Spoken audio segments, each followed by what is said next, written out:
Hi, my name is Annabelle Huebner, and today I'm going to be talking about the Trieste. Now, the Trieste is the first manned submersible to make it to Challenger's Deep, the very bottom of the Mariana Trench and the deepest known part of our ocean.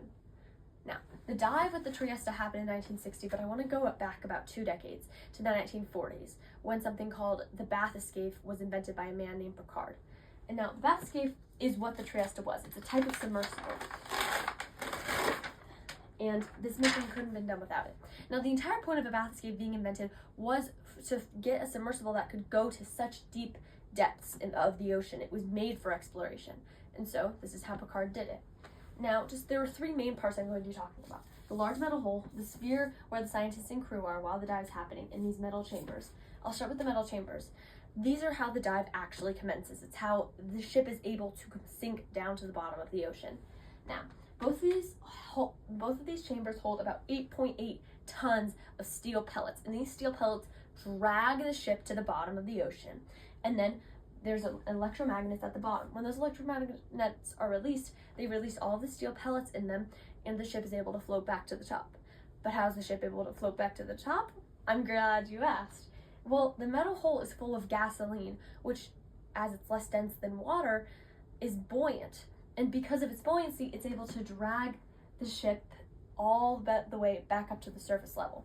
And now, the whole time, the scientists are going to be in this sphere. This sphere is about 7 feet in diameter, so it's very small. It's very cramped quarters, and it is very thick, reinforced steel, so that it doesn't implode under the weight of, similar to that of an 18-reeler onto the weight of just one little postage stamp. Now, because of the small size of this, that's why the Trieste, when making its very glorious launch in 1960, only housed 2 scientists.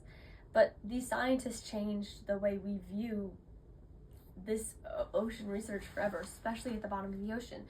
Before this, it hadn't really been known if there was life at the bottom. I mean, we can assume, but how could life survive that deep, being crushed by such a heavy weight? Well, the first thing that these scientists saw when they got to the bottom was a fish staring right back at them through the window. They saw shrimp, and they took samples, and they found microbiotic organisms living in the sediment on the bottom. I mean, yes, the technological advances that this gave us led to us being able to continue these manned dives, but the hope that it gave us a reason to. Life always perseveres, and this taught us that.